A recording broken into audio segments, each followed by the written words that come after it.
थोड़ी देर वहीं रुकने के बाद हमने अपनी यात्रा को फिर से शुरू किया और अब मेरा मन मुझसे चीख चीख कर ये कह रहा था कि बुद्धिस्ट मंक टोशिन के सामने अपने मन के इस सवाल को रख दो। लेकिन फिर मुझे ऐसा लगने लगा था कि कहीं बुद्धिस्ट मंक टोशिन मेरी बात को गलत ना समझ ले, क्योंकि मेरा जो सवाल था वो शायद थोड़ा सा स्वार्थी था। लेकिन मेरा मन था कि मान ही नहीं रहा था।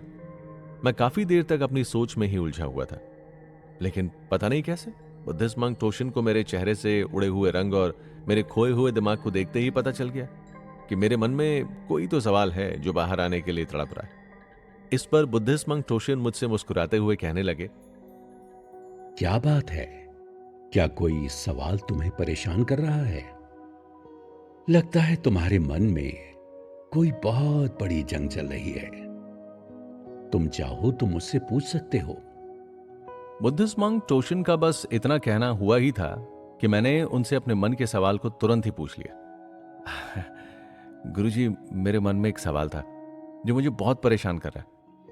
क्या ऐसा मुमकिन है कि जो हमें चाहिए वो हमें मिल पाए, या फिर मुझे जो चाहिए वो कैसे मिलेगा?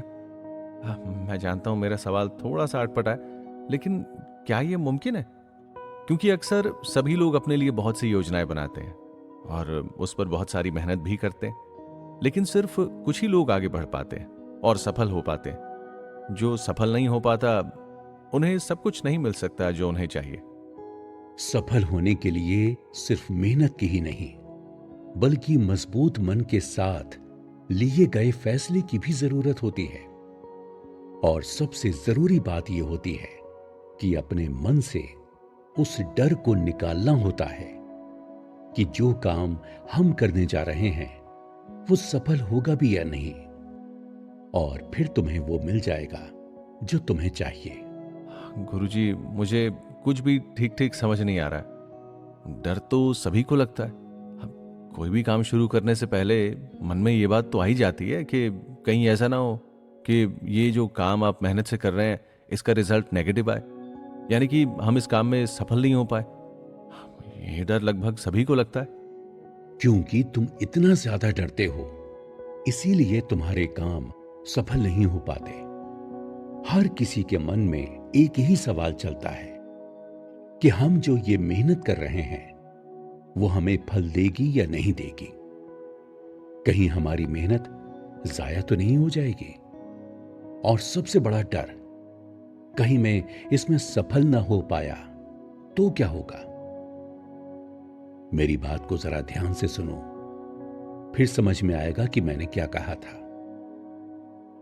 देखो, जब भी तुम ये सोचकर काम करते हो कि इस काम को करने में तो बहुत वक्त चला जाएगा, तो काम करने का क्या फायदा।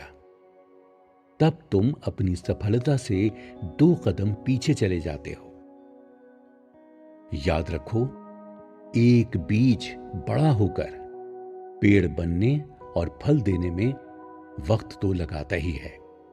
तो गुरुजी, हम बिना असफलता की चिंता किए कैसे अपने काम को सफल कर सकते हैं? ये बात सीधे दिमाग और सोच से जुड़ी है, तो इस परेशानी का क्या हल हो सकता है? देखो विवेक, तुम्हारे सवाल का जवाब बहुत छोटा और आसान है, लेकिन अगर तुम उसे समझ नहीं पाए तो तुम्हारे लिए यह जवाब बहुत बड़ा और बहुत मुश्किल बन जाएगा। तुम्हें बस 2 बातों का ध्यान रखना होगा। पहली बात यह है कि तुम्हें अपने मन से इस बात को पूरी तरह से निकालना होगा कि तुम्हारी सबसे ज्यादा असफलता से लोग क्या कहेंगे। अगर तुम सफल हुए तो भी कुछ लोग कोई ना कोई कमी निकालकर तुम्हें गलत ही साबित करेंगे, या फिर कुछ लोग ऐसे भी होंगे जो तुम्हारी सफलता में तुम्हारे साथ खुश होंगे। लेकिन जब तुम ये सोचने लग जाते हो कि मेरी सफलता से या मेरा काम पूरा ना कर पाने पर लोग क्या सोचेंगे, लोग क्या कहेंगे, या फिर तुम उनकी बात सुनने लगोगे, तो तुम्हारे काम का बिगड़ना तय है। अक्सर आपको यह बताने वाले कई लोग होते हैं कि इस काम को करने में तुम असफल हो जाओगे और तुम्हें यह काम करने की जगह किसी और काम को करना चाहिए। अरे तुम कहां अपना वक्त खराब कर रहे हो? अभी इसे करके तुम मेहनत जाया मत करो। या फिर तुमसे तो यह काम हो ही नहीं पाएगा। जब आप दूसरों की बातों को सुनते हैं तो आपकी अपनी हिम्मत टूटने लगती है और आपसे काम असफल जरूर होता है। और दूसरी खास बात यह है कि जब तुम लोगों की बातों को सुनते हुए अपनी मेहनत को बचाने की कोशिश करते हो और छोटा रास्ता तलाश कर लेते हो जिसमें कम वक्त लगे और कम मेहनत करनी पड़े, तब अक्सर ऐसा करके असफलता ही हाथ लगती है। क्योंकि ज्यादा मेहनत लगने के बाद जिस काम को तुम इतने लंबे समय से करने की कोशिश कर रहे थे, वो काम सबसे बेहतरीन तरीके से पूरा होता है। अगर मैं इन दोनों ही खास बातों को मिलाकर सीधे सीधे कहूं तो तुम्हें लोगों की बातों को सुनकर आगे बढ़ने की बजाय अपने मन में ठानी गई बात को मानना होगा। अगर तुम कोई काम करने जा रहे हो तो तुम्हें पूरी हिम्मत के साथ वक्त देते हुए उस काम को करना चाहिए, ना कि दूसरों की राय सलाह लेकर अपना मन भटकाना चाहिए। तो क्या मुझे फिर किसी से भी राय सलाह नहीं लेनी चाहिए? हो सकता है कि मेरा अपना फैसला गलत हो और कोई सही सलाह दे रहा हो, तो ऐसे में मैं क्या करूं? मैंने तो ये कहा ही नहीं कि सही सलाह देने वालों से बात ना करो या फिर किसी से भी राय सलाह ना लो, क्योंकि ये तो बहुत जरूरी है। जैसे इस समय तुम मुझसे कोई सलाह ले रहे हो या फिर अपनी परेशानी को मेरे सामने रख रहे हो सकता है कि मैं भी तुम्हें कोई गलत बात बता दूं। फिर तुम इस बात को कैसे पहचानोगे? मुझे बताओ, कैसे तुम अच्छी और बुरी सलाह के बीच में फर्क करोगे? गुरुजी, मैं मान ही नहीं सकता कि आप किसी को गलत सलाह दे सकते हैं। आप तो सबका भला चाहते हैं। लोगों की गलतियों को उनके ऊपर डालने की जगह या उनका मजाक बनाने की जगह आप उन्हें सही रास्ता दिखा रहे हैं। और ये बात तो मेरे सामने ही है कि आप किसी का बुरा नहीं चाहते। तुम इस बारे में गलत हो सकते हो। यह हो सकता है कि मैं भी किसी को गलत सलाह दे दूं, क्योंकि ये बातें जो मैं कह रहा हूं इसीलिए सब बातें सही होंगी, ऐसा अंधविश्वास लेकर कभी नहीं चलना चाहिए। बल्कि सामने वाले की बातों में तुम्हारे लिए कितना हित है, कितनी परवाह है और उसकी बताई बात तुम्हारे लिए आगे कौन सा नया रास्ता खोल रही है, तुम्हारी कितनी मदद कर रही है, इन बातों पर ध्यान देना चाहिए। क्योंकि जो लोग तुम्हारा हित नहीं चाहते वो तुम्हें काम करने से रोकते हैं, तुम्हें भटकाते हैं, तुम्हें यह बताते हैं कि तुम इसमें असफल हो जाओगे और तुम्हें यह काम बिल्कुल नहीं करना चाहिए। इसीलिए तुम इन बातों के बीच का फर्क समझो और मेरे बताने से यह फर्क समझ नहीं आएगा जब तक तुम इसे अपनी असल जिंदगी में एक बार अपना कर नहीं देखोगे। तुम्हें इसका फर्क साफ नजर आएगा। दुनिया में बहुत सारे ऐसे लोग हैं जो खुद तो कुछ भी नहीं कर पाए लेकिन सलाह देने में बहुत आगे होते हैं। तुम्हें ये करना चाहिए, तुम्हें वो करना चाहिए, अपने पैसे का इस्तेमाल ऐसे करो या फिर तुम्हें ऐसी जिंदगी जीनी चाहिए। जबकि तुम जब उनकी अपनी जिंदगी में झांकोगे तो वो इन सारी बातों के बिल्कुल परे होंगे। आजकल लोगों के मन सिर्फ कुछ ही घंटों में बदल जाते हैं और वो अपने फैसले से पीछे हट जाते हैं या फिर अपना फैसला ही बदल देते हैं।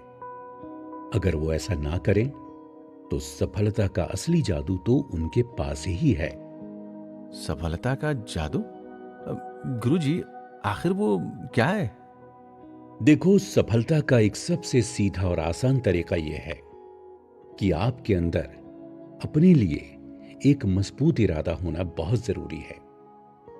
कुछ ही घंटों में अपने फैसले को बदल देने वाले लोगों से बचना चाहिए, क्योंकि सफलता कुछ ही घंटों की मेहनत से नहीं मिलती,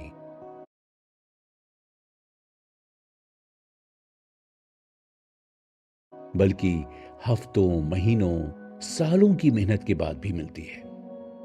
और वो लोग आपको भी अपने फैसले बदलने की सलाह देते हैं। इसीलिए काम के परिणाम या फल के बारे में सोचने से कहीं अच्छा है कि हर एक दिन अपनी पूरी मेहनत के साथ उस काम को दिल से करो। सफलता तुम्हारे कदमों को जरूर चूमेगी और इस तरह से तुम जो भी चाहोगे वो तुम्हें मिल जाएगा। लेकिन गुरुजी, आजकल लोगों के अंदर इतना सब्र नहीं होता है कि वो इंतजार भी कर पाएं। फिर ऐसे में आखिर क्या किया जाए? ऐसा नहीं है कि लोग इंतजार नहीं कर पाते हैं, तो इसे किसी बीमारी या समस्या की तरह देखा जाएगा। लोग इंतजार इसलिए नहीं कर पाते क्योंकि उन्हें खुद पर भरोसा नहीं होता और वो थोड़ी सी मेहनत करके ही उसके फल के बारे में सोचने लगते हैं। इसीलिए तुम्हारी इस बात का जवाब है कि सब्र हर बात सिखा देता है। परेशानियां तुम्हें तभी घेरेंगी जब तुम्हारा ध्यान तुम्हारे लक्ष्य पर ना होकर इधर उधर होगा। लेकिन जब तुम्हारा पूरा ध्यान तुम्हारे काम और तुम्हारे लक्ष्य पर होगा तो कोई परेशानी तुम्हें हिला नहीं पाएगी। तुम्हें हर एक चीज जरूर मिलेगी जो तुम्हें चाहिए होगा। जैसा कि मैंने कहा था कि सफलता जरूर मिलेगी, क्योंकि सब कुछ पाने का जादू तो तुम्हारे हाथों में ही है। बुद्धिस्ट मंक टोशिन की बातों से मुझे समझ में आ गया था कि ये तो बहुत आसान है। हम जो भी चाहते हैं वो हमें मिल सकता है, लेकिन हमने ही इसे मुश्किल बनाया हुआ है। क्योंकि आजकल हम लोगों में ना तो सब्र है और ना ही खुद फैसले लेने की हिम्मत। हम जैसे ही लोगों के पास जाते हैं, उनकी सलाह लेते हैं, कहीं ना कहीं कुछ ना कुछ गड़बड़ हो ही जाती है और फिर हम उन लोगों की बातों से डर कर पीछे हट जाते हैं। या फिर अगर उस काम को शुरू भी करते हैं तो मन में हजारों डाउट्स लेकर काम करने लगते हैं। बुद्धिस्ट मंक टोशिन ने बिल्कुल सही कहा, ये जादू हमारे हाथों में ही है, लेकिन हम इस जादू का इस्तेमाल सही तरीके से करना नहीं जानते। और शायद यही वजह है कि असफलता मिलते ही हम खुद को और अपनी किस्मत को कोसने लगते हैं। यात्रा हर एक पल के लिए खास होती जा रही थी और मुझे ऐसा लगने लगा था कि अब ये यात्रा महीनों महीनों तक यूं ही चलती रहे, क्योंकि ये यात्रा सिर्फ एक मामूली यात्रा नहीं थी, बल्कि मुझे मेरी लाइफ की सबसे मीनिंगफुल यात्रा लग रही थी, जो मुझे ठीक तरह से जीना सिखा रही थी। हमने अपनी यात्रा को अभी भी जारी रखा था। मोनेस्ट्री की ठंडी हवाएं हमारे हाथ पैरों को ठंडा कर रही थी। ऐसे में वहां की वादियां अलग ही सुकून दे रही थी।